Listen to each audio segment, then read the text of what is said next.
रावण रावण नहीं है, कोई पात्र नहीं है। रावण प्रतीक है, एक सिंबल है। किस बात का? अनाचार से कमाई हुई प्रभुता का।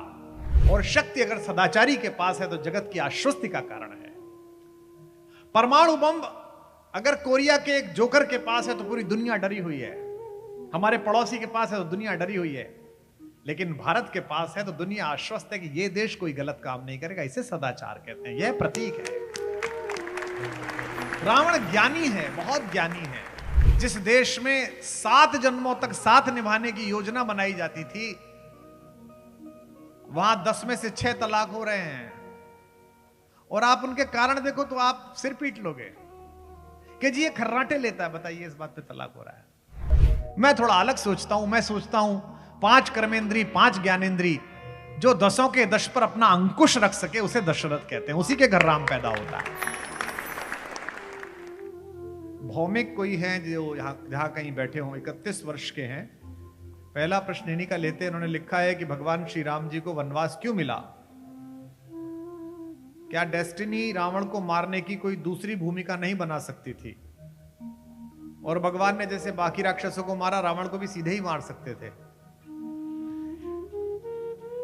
भौमिक ने सवाल पूछा है। पहली बात तो इस बात के लिए इसको आशीर्वाद बहुत बहुत, जहां बैठे हो। भौमिक 31 वर्ष के हैं। भारत प्रश्न पूछना सीखता है। भारत का मतलब ही है जो ज्ञान की साधना के लिए सतत रत है वो भारत है। इसीलिए विश्व में कहीं प्रश्नों से मुंह छिपाया जाता हो, भारत में मुंह नहीं छिपाया जाता।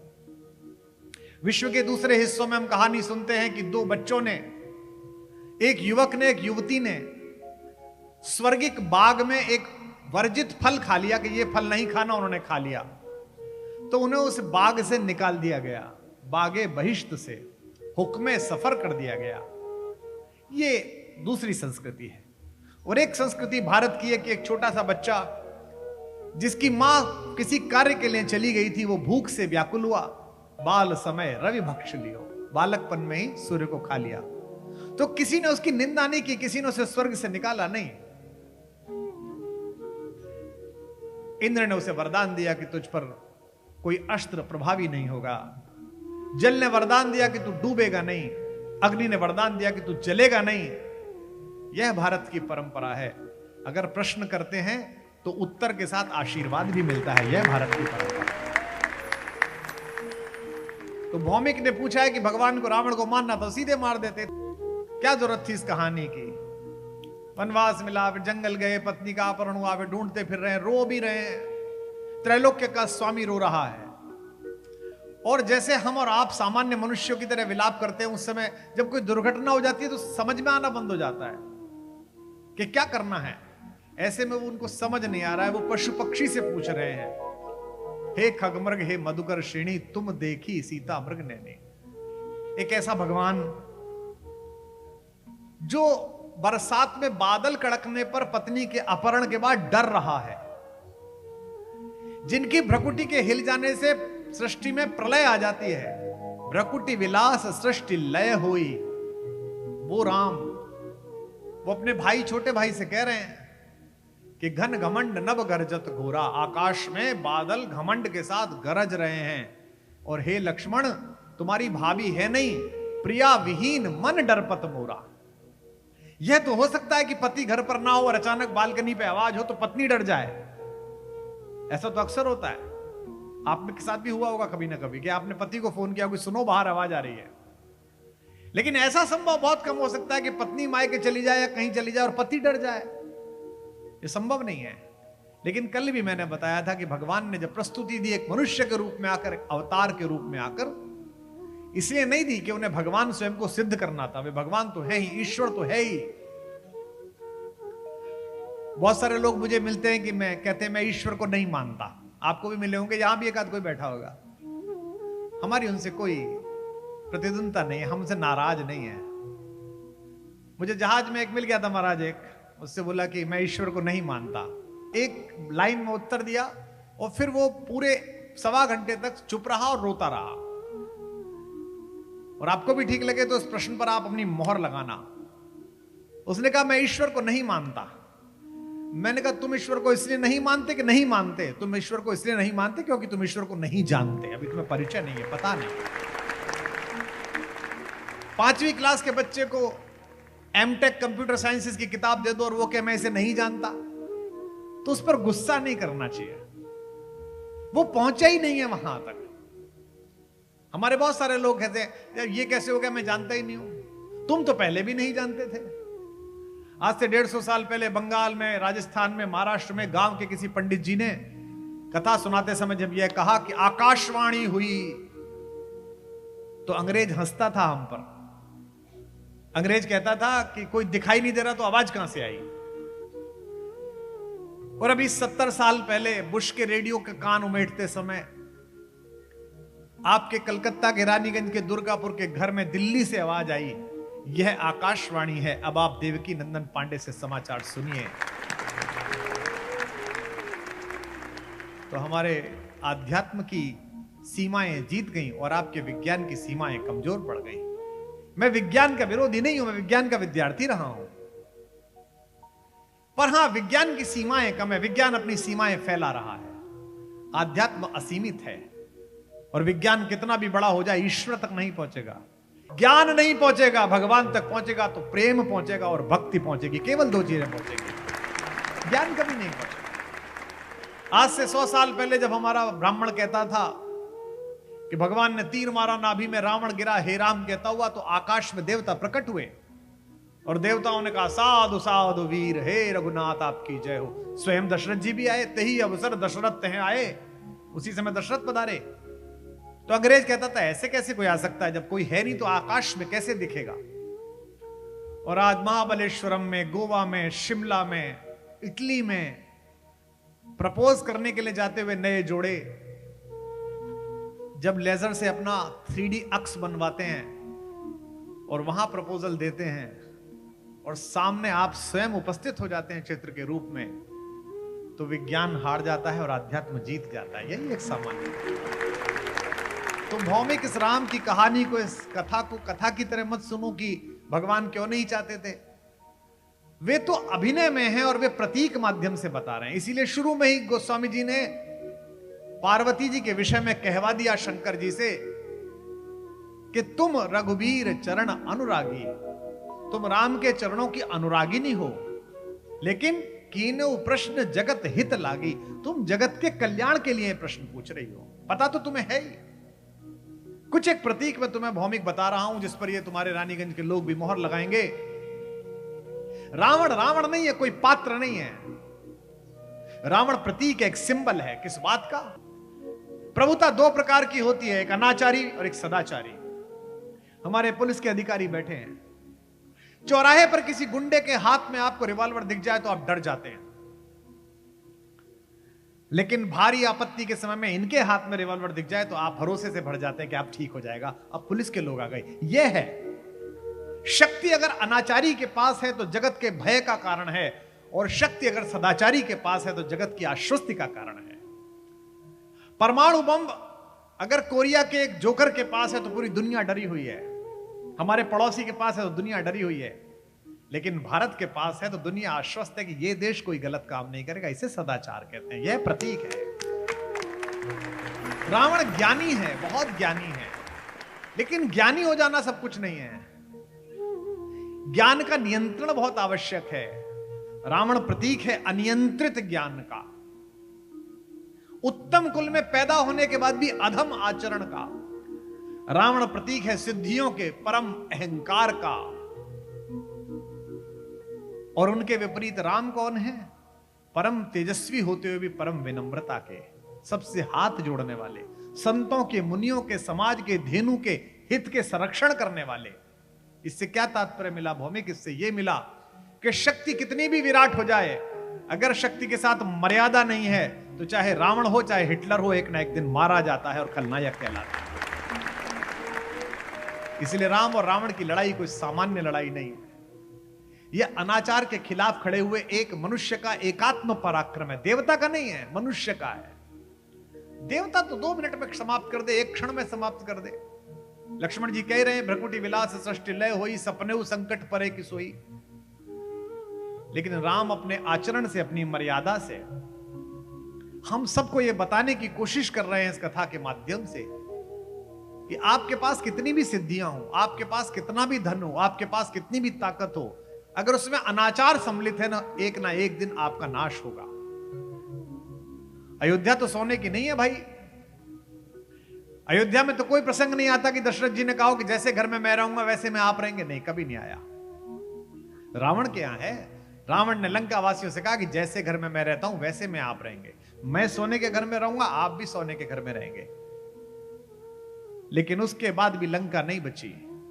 एक ही घर बचा लंका में, विभीषण का, जिसके हृदय में ईश्वर है, जिसके हृदय में राम है।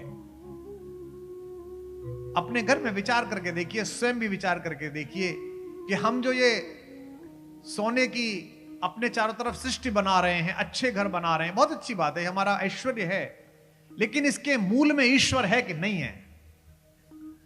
ये जो मैं है कि मैंने बनाया है, मैंने किया है, मैं करने वाला हूं, ये रावण तत्व है। और यह जो मूल है कि होइए वही जो राम रचि राखा, ये राम तत्व है, ये भगवान का रामत्व है जो आपके और हमारे अंदर है। राम का और रावण का संघर्ष मर्यादा और शालीनता के संयोग का संघर्ष है, अशालीनता और अमर्यादित आचरण का। जैसे भगवान बन गए तो यह भी एक प्रतीक शास्त्र है। खुशियों के बीच में अचानक दुख आ सकता है, इसके लिए तैयार रहना। अंग्रेजी का एक बहुत बड़ा विद्वान हुआ है शेक्सपियर, उसने कहा है कि happiness is but an episode between the general drama of pain. जीवन दुख का नाटक है, उसमें खुशी का एपिसोड आता है। पर आपकी समस्या यह है कि खुशी के एपिसोड को हम पकड़ के रखना चाहते हैं। आश्चर्य है।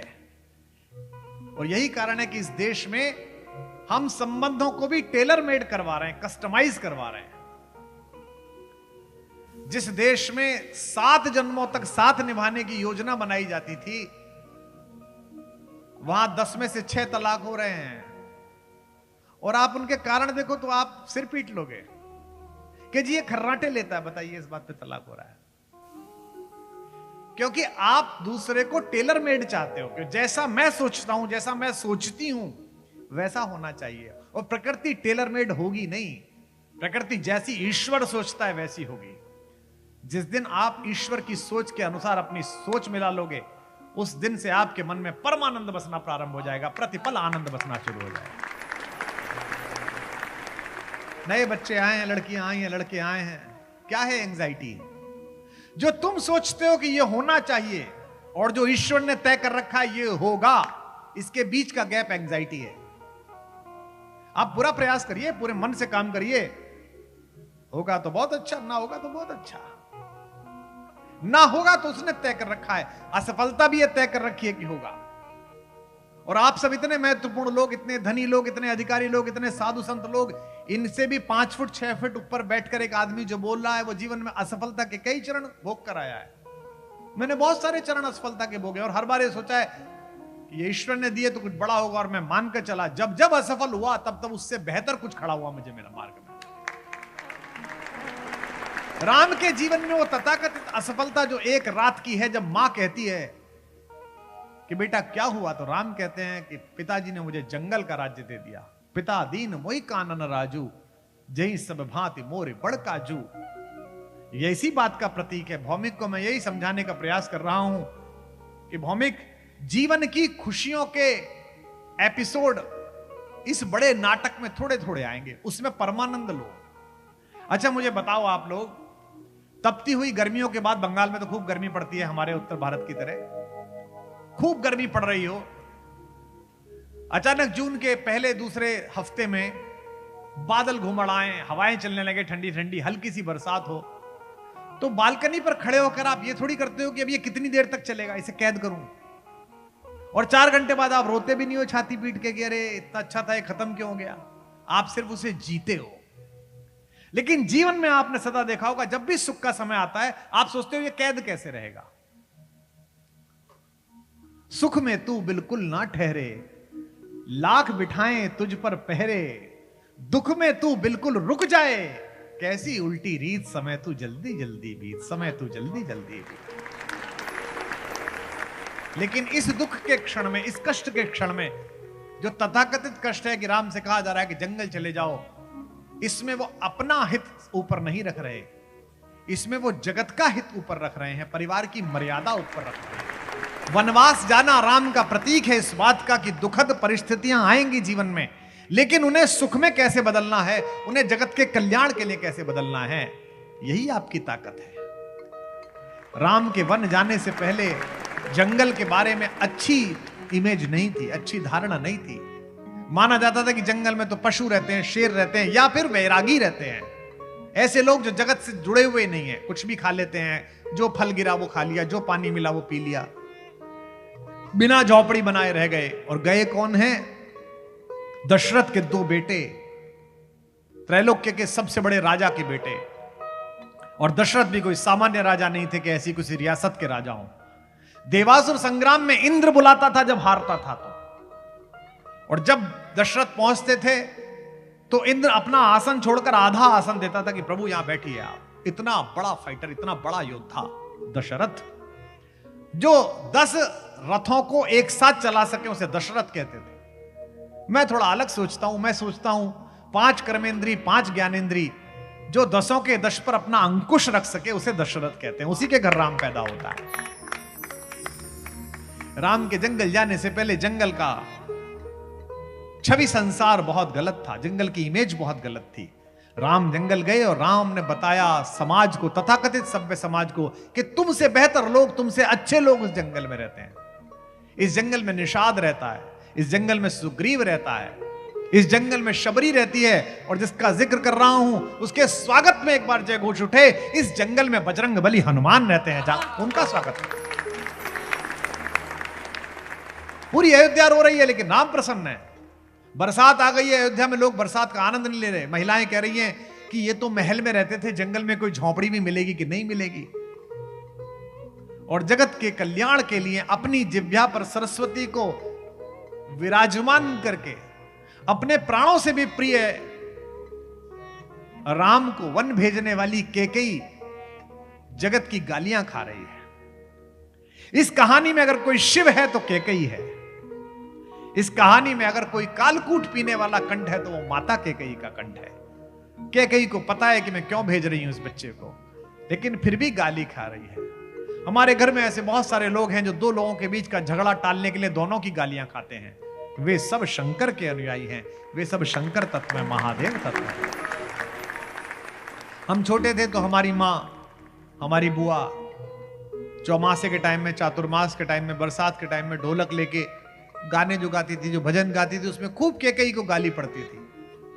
और हम भी ये सोचते थे कि कैकेयी कितनी दुष्ट है कि राम को वन भेज दिया। लेकिन मैंने कल भी निवेदन किया कि राम अगर वन न जाते तो अयोध्या को राजा तो मिलता, लेकिन हमको हमारा भगवान न मिलता, हमको मर्यादा पुरुषोत्तम न मिलते। ओ मैया तेने, हमारी मां गाती थी, ओ मैया तेने काठानी मन में, राम सिया भेज देरी वन में। ओ मैया तेने काठानी मन में, राम सिया भेज देरी वन में। कैकेयी तेने काठानी मन में, राम सिया भेज देरी वन में। मायरी तेने काठानी मन में, राम सिया भेज देरी वन में। हठीली तेने काठानी मन में, राम सिया भेज देरी वन में। पूरी प्रकृति में अकेली कैकेयी है जिसने जगत के कल्याण के लिए अपना बेटा दे दिया है, दोनों बेटे दे दिए। ओ मैया तेने काठानी मन में, राम सिया भेज देरी वन में। यद्यपि भरत तेरो ही जायो, यद्यपि भरत तेरो ही जायो, तेरी करनी देख ल जायो। तेरी करनी देख ल जायो। यद्यपि भरत तेरो ही जायो, यद्यपि भरत तेरो ही जायो, तेरी करनी देख लजायो, तेरी करनी देख लजायो। अपना पद तेने आप गवायो, अपना पद तेने आप गवायो। भरत की नजरन में राम सिया भेज दई वन में।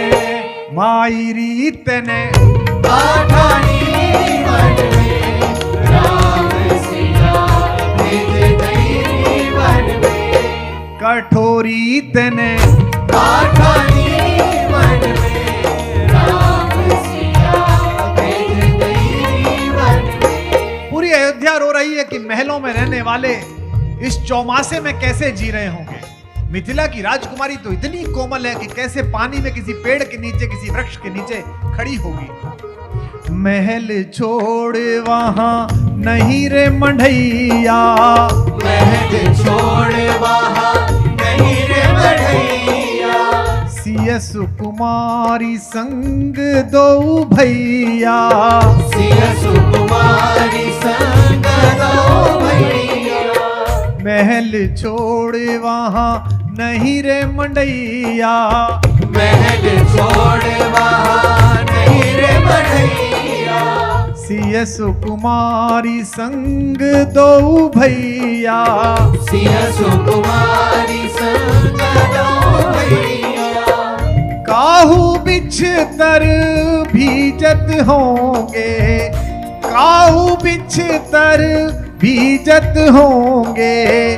तीनों मेहन में राम सिया भेज दई वन में। ओ रानी तने पाठानी वन में, राम सिया भेज दई वन में। के कई तने सबकी तालियां। पाठानी वन में, राम सिया भेज दई वन में।